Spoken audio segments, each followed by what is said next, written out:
And I'd now like to request Times Now's Navika Kumar to come up on stage right here and have a candid conversation with Ms. Sitharaman. Well, even as Navika takes her seat, Aisha here, Navika, Nirmala ji, and then I have Madeleine Baird here, the Gabonese Investment Promotion Minister.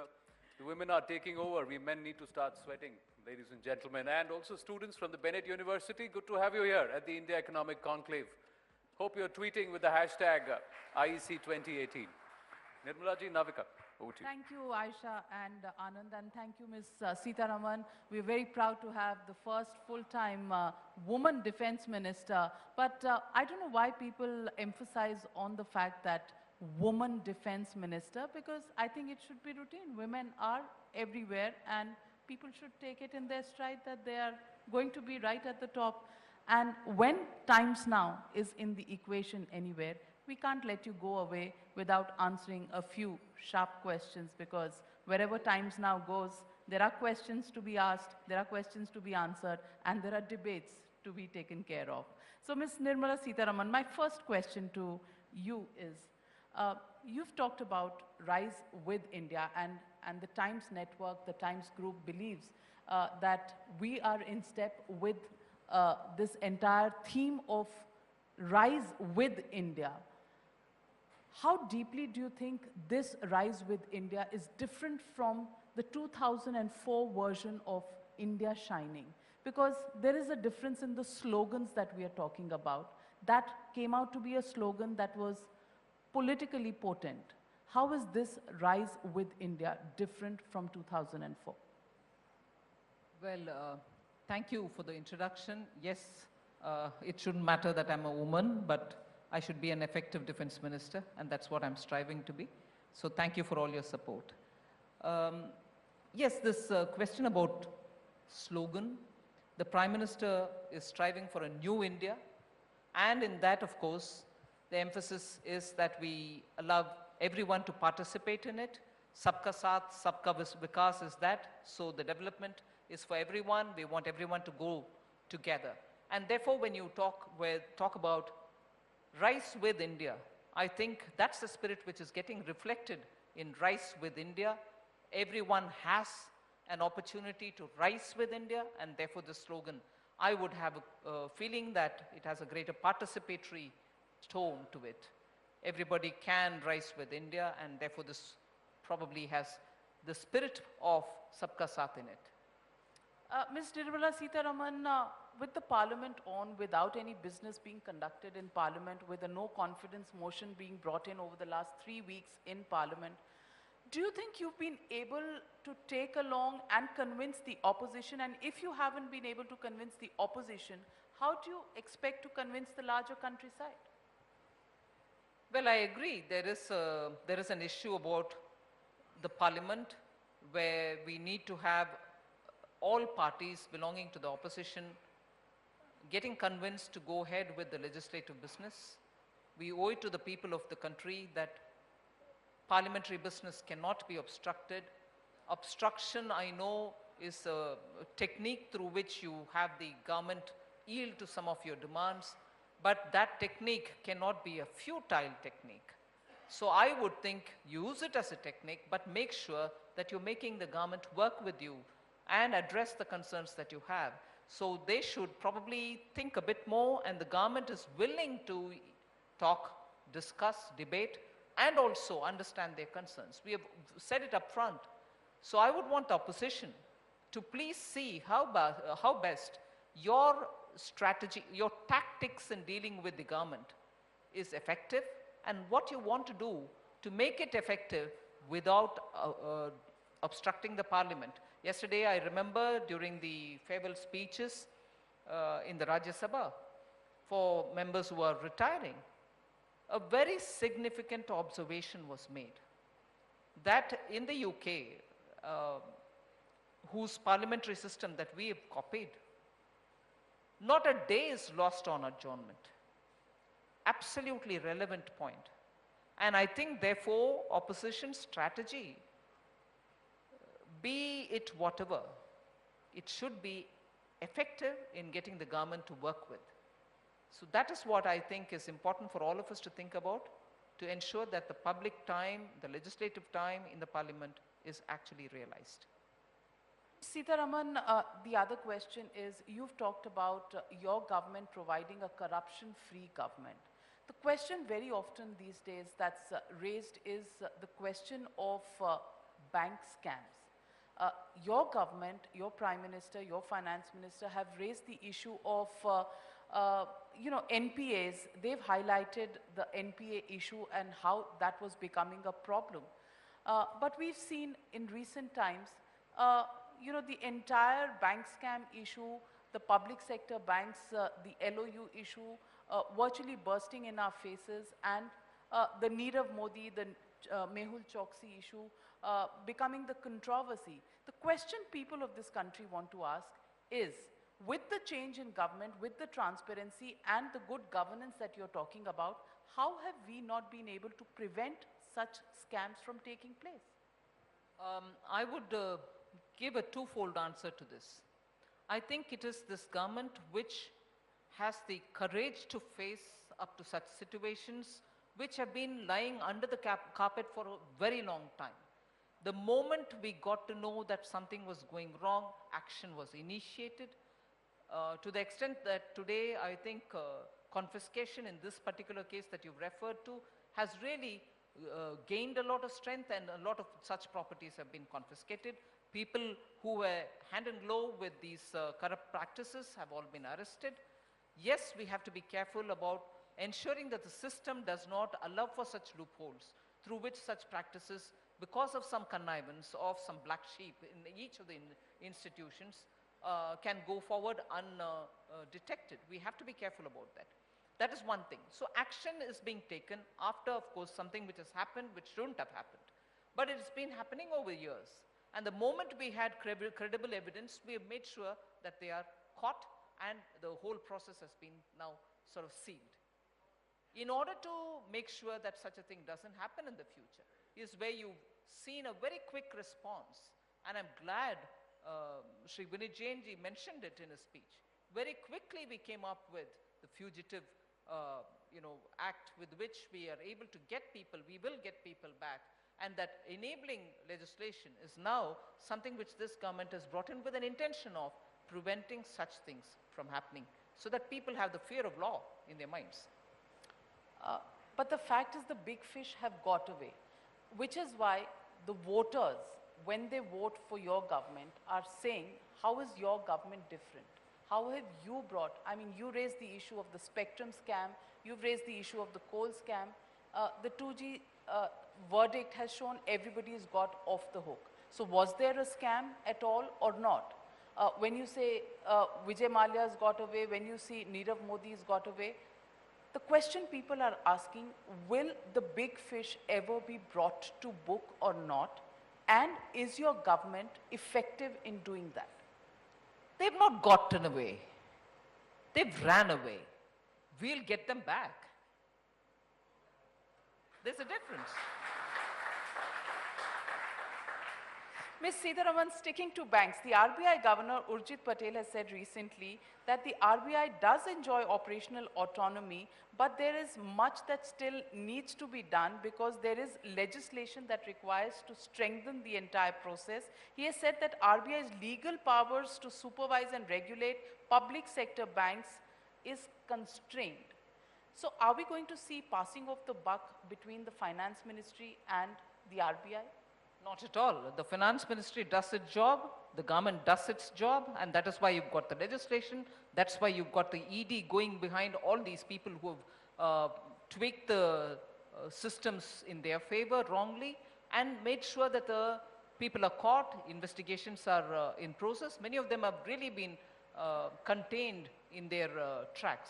And of course, the question of the regulator playing its role is something which all of us are articulating about.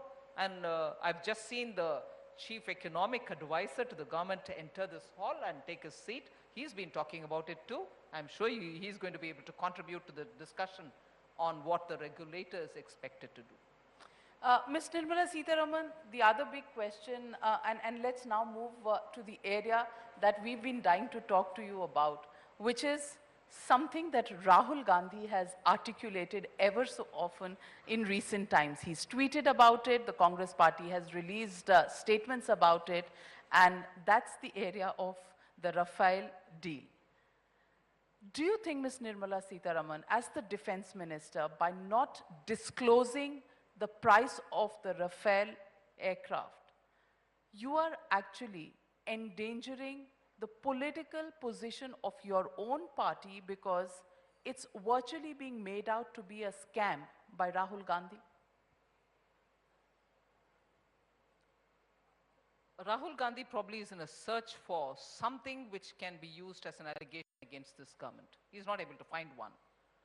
He's fishing in this water now. Can Rafale be the one on which he can allege this government has done something wrong?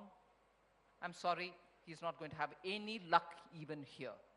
This government is corruption-free, and Rafale is a classic example of how an intergovernmental agreement has been used to help the Air Force's preparedness.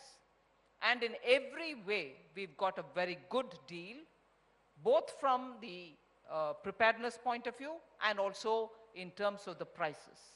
Now, by revealing it, the price, for fear that we'll be alleged that there is a corruption here, I'm not just helping Rahul Gandhi to satisfy his ego saying, I made a demand and this government has replied. I'll be helping our enemies too by saying what kind of avionics I have in it, what kind of ammunitions are attached to it, what special changes have been made, which is country specific.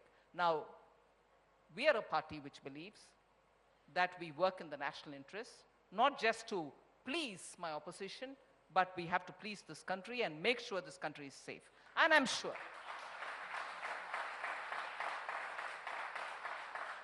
And I'm sure the people of this country will understand that the motive with which, I suspect that is, the motive with which the Congress party is asking, and Sri Rahul Gandhi, also as the president of Congress party, is asking questions about Rafale, is only to keep the pot boiling rather than wanting genuinely the answers. Have they not ever before sought cover under secrecy in national interest to not say the prices of arms purchased from abroad?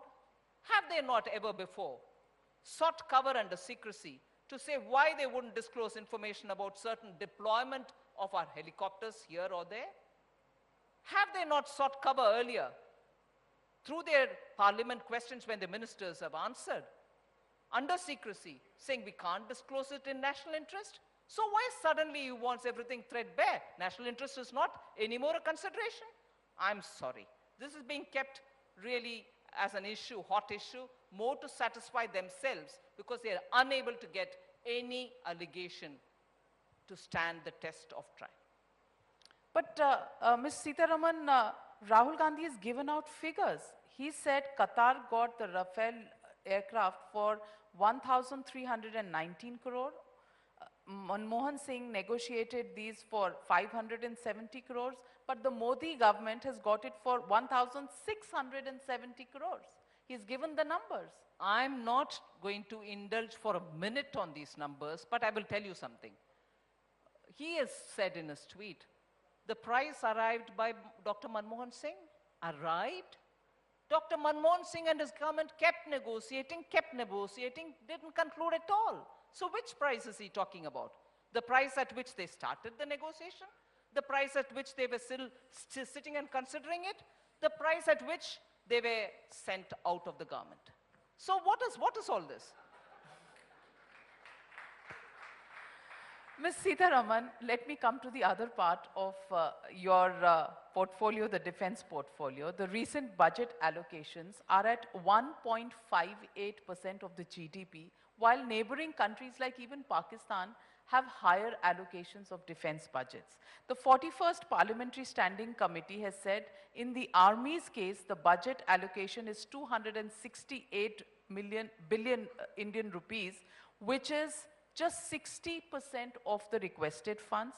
In the case of Navy, it's 356 billion rupees, which is again much lower than what they had demanded. And in the case of Air Force, it is 776 billion rupees, which has been slashed down to 357 billion rupees. At this level of budget allocations, isn't procurement for defense going to be vulnerable?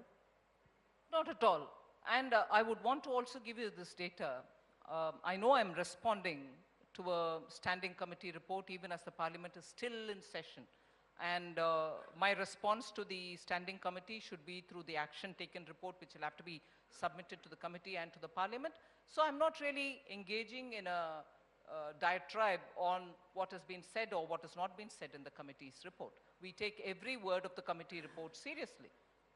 But with that said, I also want all of us who have referred to the standing committee's report to read the committee's report in full. There are a whole lot of other things which are said in it about how quickly, because the powers for procurement for under emergency category has been already transferred to the vice chiefs of the three forces, they have now very quickly procured all those which have been pending for a decade. They've also been given financial powers to procure. Many of those emergency power-based procurements have already got delivered. Many are in the process by 31st March, which is like next few days.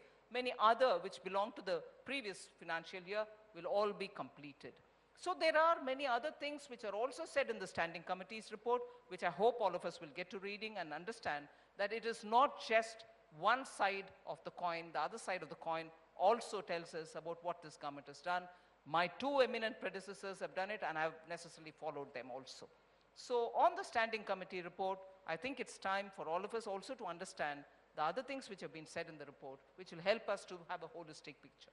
But you've sidestepped the basic question. The capital expenditure is down to 99,563 crore, which is less than more than 1 lakh crore, which is allocated just for pension funds, which means we are spending more on pensions than on capital expenditure in defense. No, I think we should be clear here. The pension fund allocations are separate. It doesn't get included in this. They are mentioned separately, even in the standing committee and even in the budget. So that has got to be taken on board first. The second is utilization of these funds.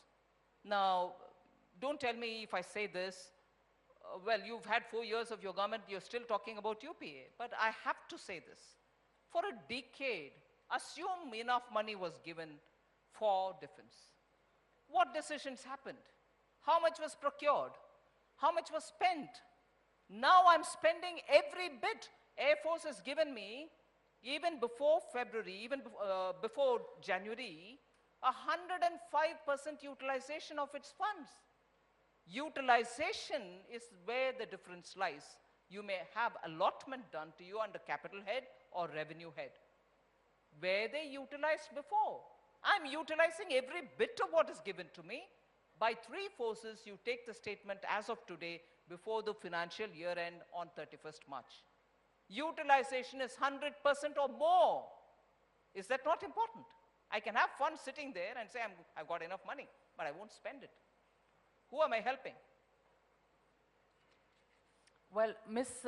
Sitharaman, we are a very nationalistic country, and when it comes to the army, the armed forces, emotions run very high, and we see this on our debates on Times Now whenever we have an issue about the armed forces.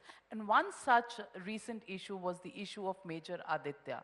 Major Aditya's issue, when there was sought to be an FIR registered against Major Aditya, registered in Jammu and Kashmir by an alliance partner of yours, a government in which you are a partner. As the defense minister, was that a tricky time for you? And how did you balance your role as a defense minister in keeping up the morale of the armed forces and balancing your political equations with your alliance partner, the PDP? Well, yes, certainly a tricky time. I've kept in touch with the army all through. And I know, in spite of all the narrative which was going around, there was no seeking off, at my level, no seeking off or giving any permission for naming the major. So I was clean-chested about it, despite the narrative which was going against us. And I have been in touch with the armed forces on this matter, and I'm glad through the court this was sorted out. It had to go to court. Yeah, it had to go to I've court. said it. I've said it myself that it has happened through the court. But never before has an individual army officer named in an FIR. Of course, sometimes the regiment or the group which goes there is named. All this was very well discussed. I'm sure in your channel too I've been watching. But yes, they were trying times, but we were clean about it and nothing we had to worry about. Well, Ms. Sitharaman, as I wrap up this, I want to ask you one personal question. When you went out first time as a defense minister to meet your defense forces in various positions, as we see you've been going out to various tough locations, was there an awkward moment on how the Jawans had to address you? What did they call you? And was there a discussion on how they should address a woman defense minister? Yes, there was one. Within a matter of few minutes, people addressed me as Madam or Mem Saab or Mantri Ji and so on. But one Jawan came out, which is normally not expected, but he came out and I was also asking them to speak freely and said, look, I don't know what to call you. And he was the first one to say, would you tell me how I have to address you? So I said, Raksha Mantri is fine. By which time, of course, there was, not on that day, but even before, there were enough discussions about what should they call you? Should you be addressed as Mem Saab, which smacks of colonial, the wife of an officer kind. So all that had happened, but of course it was a Jawan who came out pleasantly and asked me, tell me how to call you, and I shall do so. So that day it was resolved, and after which I don't think anyone from the three chiefs down to the Jawans, there's a confusion. They all call me Raksha Mantri, and that's fine by me. Thank you very much, Ms. Nirmala Sitharaman. Thank you very much for being on the dais with us, for opening the conclave, and for being our first defense minister who's put the gender issue aside and been just the defense minister of India. Thank you, Ms. Sitharaman. Thank you, Navika. Well, I have to say, Nirmala ji becoming a minister is a boon to the country, perhaps an advantage India, but disadvantage to the media because we've lost a feisty spokesperson. So we miss her in the debates, we do.